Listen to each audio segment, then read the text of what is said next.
Let them talk Look like the tax man. if they want to.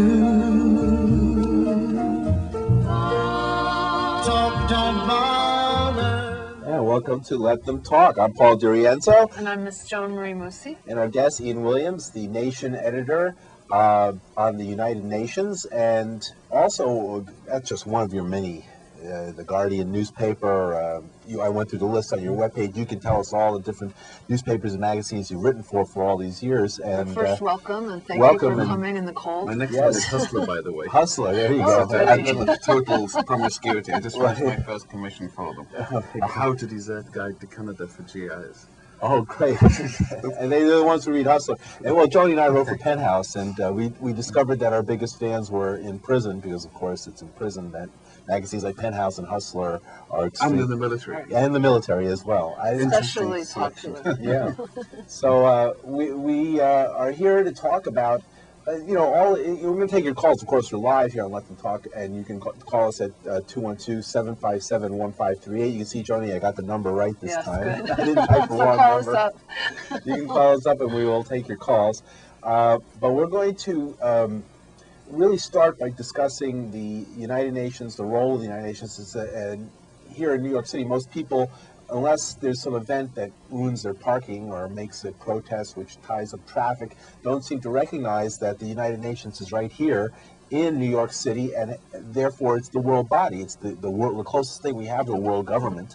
I don't know if that's the correct word for it. Probably not. Right. It might, but many people think of it as a world government, and many people in the United States, especially, where individualism and the idea of American nationalism or exceptionalism is so strong, feel that the UN represents something sort of a negative thing, a negative world government, to take over this sort of like dark forces of world domination of America, or like somehow preventing the United States from achieving its manifest destiny. I've actually just got a contract from a division of Penguin, Tarcher Putnam, to write a book on precisely these people. Oh yeah, so you're an expert on that the US is that the UN is a sort of takeover bid for American freedom and doing away with the Constitution. I'm just reading Wayne Lapierre's book, the UN Global Gun Grab, in which he completely distorts anything that's ever happened on small arms. Oh, that the United Nations is attempting to take away... defeat American Second Amendment rights. And take away guns. Yeah. Well, your good friend John Bolton. Speaking of this kind of people, you've written quite a lot about Mr. Bolton. I just read his mea culpa in the, I guess that's not the right word for it, because he doesn't admit to anything. He's wrong, right? No. But he did write an article, a column, I think, in the Washington Post a few weeks back, talking about the new Secretary General of the United Nations, Ban Ki-moon, and in which he basically said that many of the decisions that Mr. Moon is, and I guess that's what you call him, Mr. Moon or Ki-moon? No, he's Ban. Ban. Just call him Mr. Ban. Mr. Ban. Or Secretary General Ban. Secretary General Ban.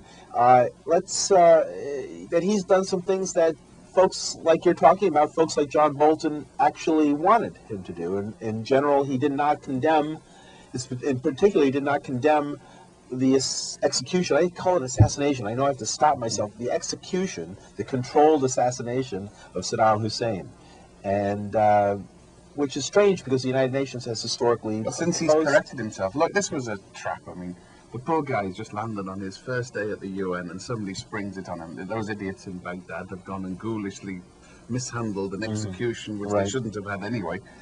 And I mean, South Korea and Japan and most of the Asian countries still have the death penalty. So he still hasn't sort of moved himself from being South Korean foreign minister mode into the UN Secretary General mode. So he came out with a platitude about he wished it hadn't happened, but it's every country's right to do what they want, and that's what Bolton seized on. He seized on that, and then he also told him off because he said that he'd obviously been grabbed by the UN bureaucrats who put him on the straight and narrow. And afterwards, well, as we all know, John Bolton's idea of American civilization is botched hangings and executions, to teach the lesser breeds, how to do these things. So last time we talked, we did a show about almost a year ago now. A while ago.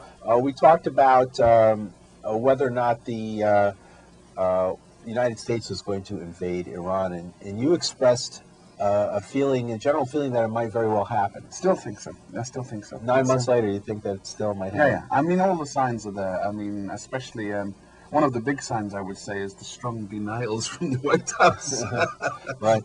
On the Well, grounds also, that that's how they do it. Yeah. Didn't they just have at the UN Holocaust Remembrance Day and condemn the Holocaust? Well, the Holocaust denials? Remembrance Day was introduced by Kofi Annan, but the Holocaust denial resolution, I think it's a bit devalued because the main aim of it wasn't really a sort of commemoration of the Holocaust, it was a get it ran resolution.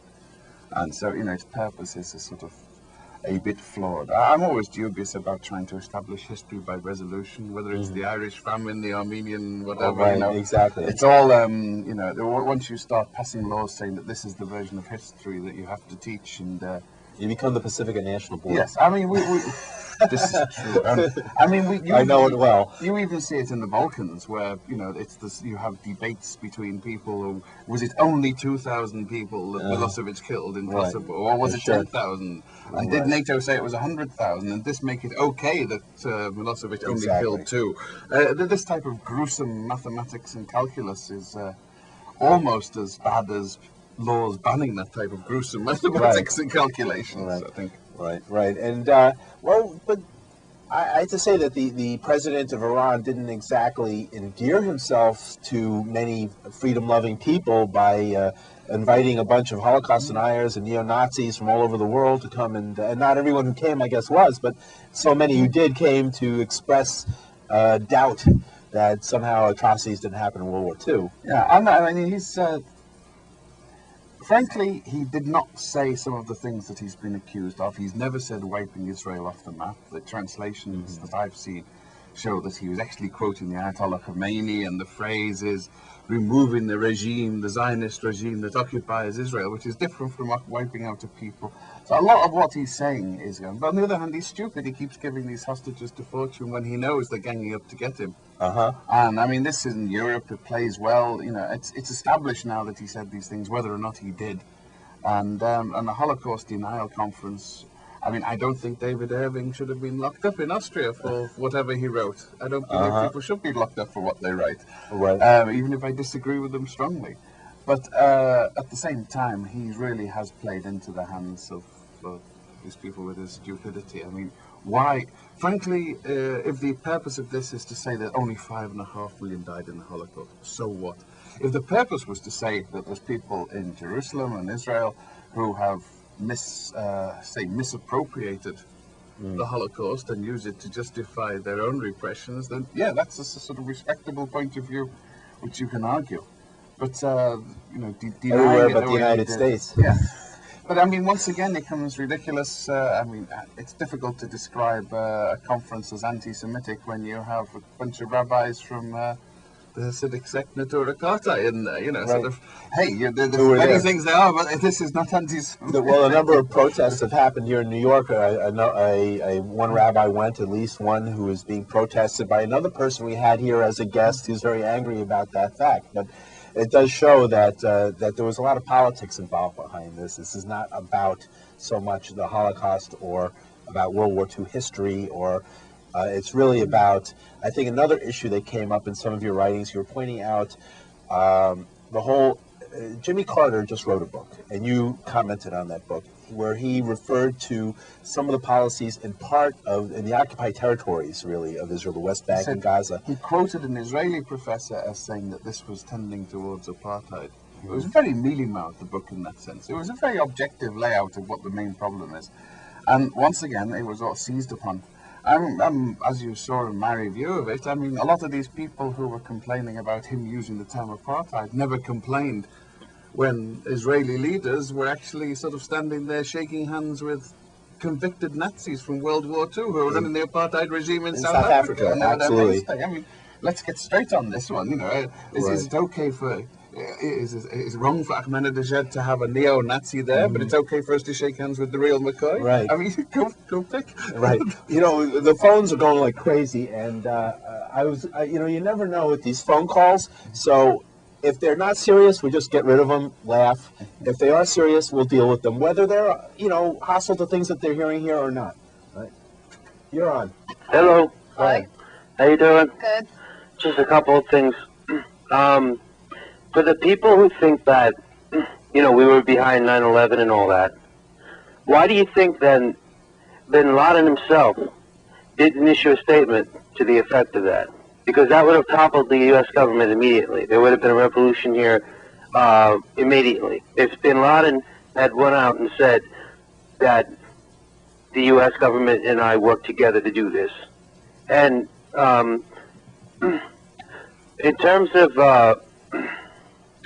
I just find it shocking. You mentioned also Europe. It's popular in Europe, but the guy in Iran said, Nostradamus did say that the Third World War would begin when a Persian with the name beginning with an M, and this guy's name is Mahmud, would acquire the weapons from Russia. Now, there's a movie Orson Welles narrated in 1979, A Man Who Saw Tomorrow. If you get a chance, check it out. And they go through this whole thing. I feel as if we're living through it. It's amazing. And I lived in Japan, and they were very grateful for what we did when we put a democracy in there, which we didn't have to do. We could have just given them to China for revenge. We could have given Germany to Stalin. We didn't have to spend trillions of dollars. The only reason that this guy's popular in Europe is because the only people in Europe who have children are the Muslims. Europe, this is my thing. I want to talk about this, and why aren't we talking about the fact that the West is dying? The West has a zero birth rate in gay marriage. Why aren't we talking about the fact? We talk about the spotted owl and the little minnow, but we don't talk about the fact that we are dying. And no one, and if you talk about it, you're a racist. But Pat Buchanan is trying to say, who are we, caller? The West. If white people talk about the fact that we're dying, we're considered racist and camp of the saints. That's what they throw at us. We have to go on. Now, let me leave you with this. Then, are you agreeing or disagreeing with what the president of Iran is saying, or the implication? I think that the reason he's doing this, it might be prophecy, because Nostradamus did say all this would happen. I think the reason he's doing it is because he knows that the white man at this point should be wearing a woman's dress. All right. Well, I think I'd rather trust the White House press statement than Nostradamus. Yeah, right. As you think Bush and Nostradamus are up there, maybe I might trust Nostradamus over a White House press station. Yeah, I mean, considering that Nostradamus was Jewish, a doctor, a plague doctor, and it was an interesting guy, Nostradamus. I think a lot of people have him wrong. Well, that was sad, but I think that kind of religious look at the world, that we're entering this period, especially because the conflict is in the Middle East. If you want, I mean, one of the things I did last year was to read 5 volumes of the Left Behind series. Oh, Left This Behind. is grand guignol Christian science fiction. Sure. I mean, he's recounting with joy how sinners are melted on the streets. Obviously there's a lot of people with apocalyptic visions out there. Including our president, believe me, and many of his strongest supporters. And I don't have the list in front of me, but I know many of them have made these kind of statements. One of the points I wanted to make about Ahmadinejad, it doesn't make sense in terms of trying to influence Western policy, but what he's saying is tremendously popular in large sections of the Third World. And by making all of this fuss about it, we're actually helping do his work for him and making him a sort of a leader of a whole section of irrational and with people with genuine reasons for disaffection in the Islamic world. We're looking for conspiracy theories. And they look at someone who gets up and says, "Hey, stop lecturing us. You can't give us sermons. We can give you much better sermons." John? Well, I have a question that's completely off topic, but more UN news that I read today, that the first all-female police force has gone to Liberia. Do you know about that? Oh, I saw that one. Yes, Yeah. yes, it was coming. It's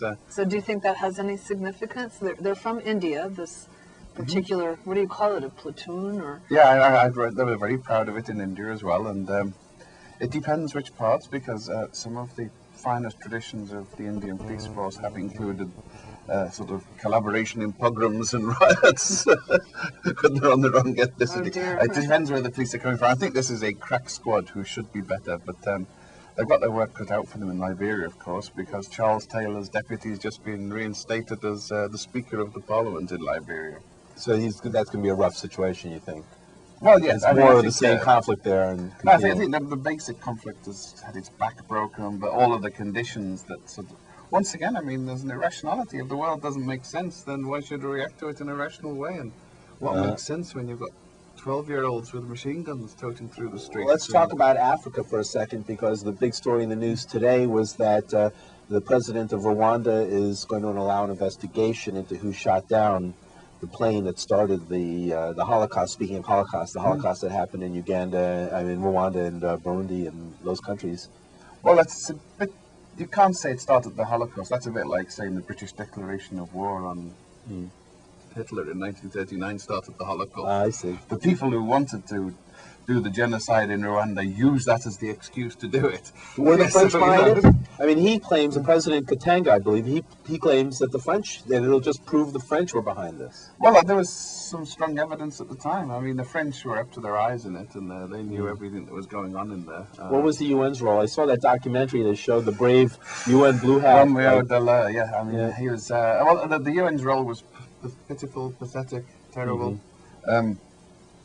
and. Of course, we should all blame the UN, but we should also remember that one of the reasons why the UN role was pathetic was because on President Clinton's orders, Madeleine Albright said that she would veto any reinforcement of peacekeeping forces in And Kigali Mr. at the Braun time. is in Kenya right now, isn't he? Isn't he doing an African tour? He's been big on Africa, and of course John Bolton and others have been cynically saying that the reason for this is because he owes them. But I mean, hey, he's elected now. What politician pays off their election debts? He does seem to be seriously committed to Africa. He's continually said he is, and it's his first trip, and he's appointed a deputy who's from Tanzania.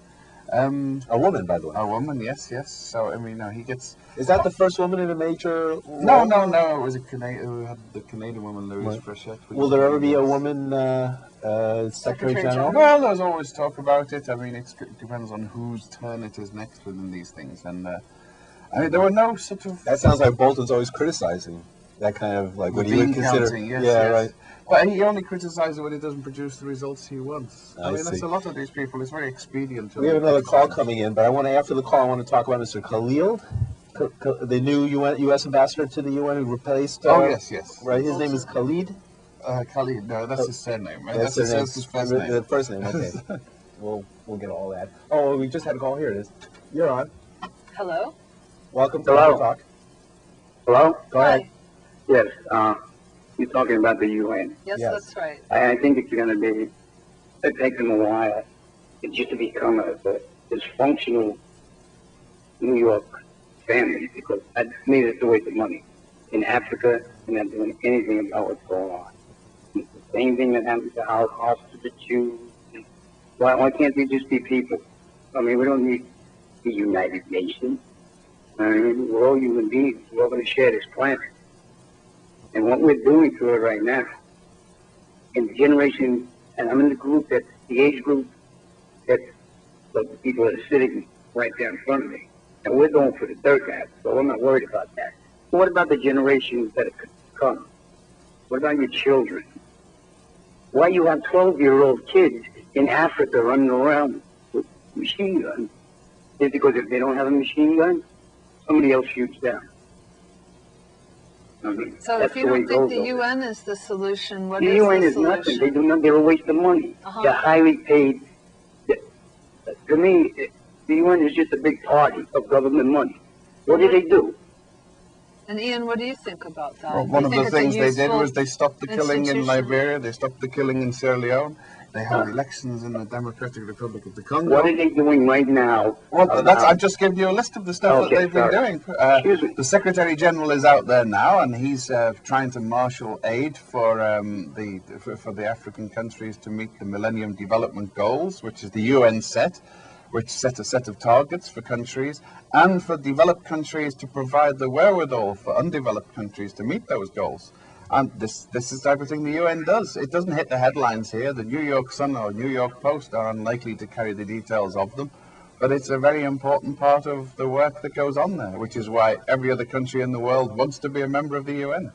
Yeah, but what about the Arab terrorists that are taking over African land right now? Funded by Arab oil Oh, that's Sudan. that we're buying. All right.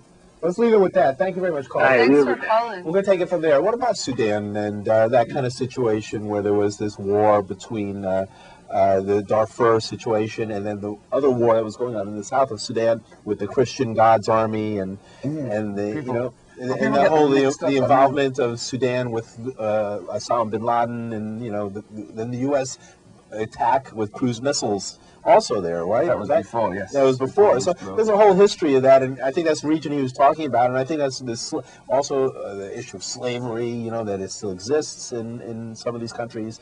What is the UN? Is the UN afraid to deal with those kind of issues? Well, the UN can't deal with it unless it gets instructions from the member states to do it, and both Kofi Annan and Ban Ki-moon were really explicit in UN terms in going to Bashir and the others in Sudan and saying, hey, you've got to do something. And but they're not being backed up.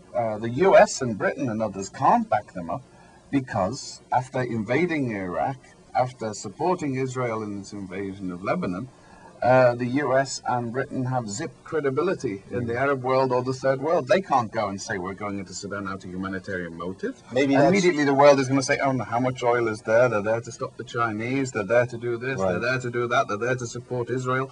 The last thing anyone is going to believe is that they have, and I believe that they have credible motives, creditable motives, but the real problem is that there's no credibility. If the US had credibility on these issues, it could go to the Chinese, and to some extent the Russians, and say, look, we're serious about this. We're really, really serious, and we can make things difficult for you in other quarters unless you go along with us and approve a compulsory UN force that will protect the people in Darfur. Do you expect that to happen? It's edging that way. I mean, last year, Kofi Annan's biggest achievement was to get through the responsibility to protect, which was basically rewriting international law after several hundred years. Sudan can't claim that national sovereignty can prevent outsiders interfering. The rule now is that if a country is guilty, can't protect its own population, then it's the rest of the world's job to do it. But practically, though, we've got to get the Chinese and the other people in the Security Council on board for this. I want to ask you about Lebanon and Israel and the war and the effect it had because there seemed to be worked out in a lot of ways in the UN as well as on the battlefield. But let's take a call. Well, we lost that call. Here it is. She is, or it is. Yeah. Yes, the saddest thing about the Sudan is that Kofi Annan's wife is from Switzerland. Sweden. And if that was happening in Switzerland, he would have done something about it. The saddest thing about the Sudan is that he walked out of that building with the largest country in Africa under Arab rule, okay, the rich, oil-rich country too, and it's shocking that the left, in this, and you mentioned this thing about the British, we have no credibility, that's completely, with all, you're a very nice fellow, that's ridiculous. We are the only people in the world, okay, trying to do anything. We have gone to China, and at the Security Council, they say no, because all they care about is money. Okay, and that's all they ever cared about, and that's all they ever will care about. That's how they are. So we are the romantic West. We are trying to, we go over and adopt their babies. They drown 1 million baby girls a year in China, and they have, next to the rivers, I've been there, they have signs that say, please don't drown your baby in this river. Okay? If you don't believe me, look on Google, you'll see it. We run over and adopt all their children that they murder like pigs, even though we have no children ourselves. I don't think it's really It's necessary very, very to talk sad. about a whole And when bunch are of we- people in those terms. And I think this that's they, like- I mean, the they- Chinese, the Arabs, right. it's Right. Well, talking blood guilt here. Yeah, So- exactly, and it goes to the heart of the reason why there needs to be some way. I mean, I see where a lot of the anger comes from because I'm reading a book, The Guns of August, about 100 years ago, World War I began. And without going into a whole recompensation of that history, you see a lot of the same things happening today. You see.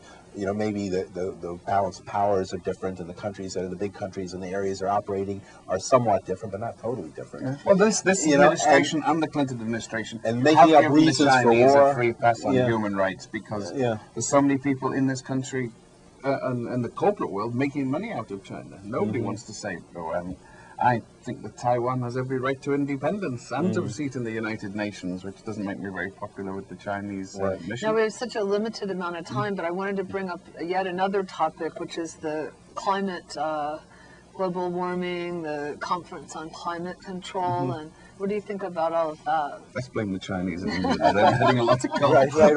Everybody goes to a They got store. a lot of heat. Everybody's wearing underwear that says "Made in China." They're wearing shoes that say "Made in China." They're wearing pants that say "Wear in China." They're driving cars that are made in China. So people are confronted with that every day. But at the same time, they still buy all those products and they enjoy them, and they enjoy a standard of living that wouldn't be the same standard of living if it wasn't for China. Well, the global warming, that's the real worry in the long run, is how do you turn around to the Chinese and Indians and say, well, we really don't think that you should have 3 cars in every garage and a fridge and 2 fridges and 6 color televisions and oil-fired central heating boiling away and an air conditioner in every room. By the way, we've got them and we have no intention of giving up, but you've got to stop immediately, otherwise the glaciers will melt. Right. Well, obviously this does not compute, but basically that's the message that the United States and the Bush administration have been sending. Are they going to change on that? Because it seems like now Well, every it's- report is that it's becoming It does seem like incontrovertible. things I are changing. think that the Bush administration is going to, like pulling out of Iraq, it's going to say one thing and do the opposite. It's going to declare Just how much victory credibility and do you pull out. have when you say we want to pull out of Iraq, and by the way, we're sending another 25,000 troops in? So it's going to be something I like see. that, is that as a I see. temporary measure, we will relax all conditions on the American automobile industry while they work out a solution to this. Or something like that. Ian, what's your website? We have a minute left. What's your website? Well, Deadline, www.deadlinepundit.blogspot.com. Deadline Pundit, one word, .blogspot.com. Yes, and I'm also getting a regular column now in The Guardian Unlimited on the comment is free on the page there. Oh, so that's the Guardian in England, the UK Guardian, Yes, and you can which read has it more here. readers here than it does On the over there internet. now. Probably. Yes, It's a great newspaper. And we have a minute left. I really want to touch on what effect the whole fighting in Lebanon, between Lebanon and Israel last year had on the UN. What was going on there in like half a minute? It brought the UN back to life. There was the UN that prepared the solution in the ceasefire, while the Americans and the British were saying, no, it's premature to have a ceasefire. Kofi Annan went ahead and said, it's never premature to have a ceasefire when there's people dying in the thousands. And prepared he put the ladder there so they could all climb down from the pole they put themselves. And where did that last half minute, where did that leave the Middle East? Where does that leave the situation right now? Lebanon seems to be in chaos. It's less chaotic than it was, but it's everyone knows what the solution is. It's get back to the 1967 lines, come to some mutual agreements about it. 2 states. Withdraw from the occupied territories, let completely, yes. Gaza and the West Bank unite as a Palestinian state, have Israel and Palestine together as a state. That's what Carter said. That's what the most sensible Israelis say. Let them talk. I'm Paul DeRienzo, Ian Williams, our guest, Joan Moossy here with us. Thank you very much for joining us. next We'll be week. back next week.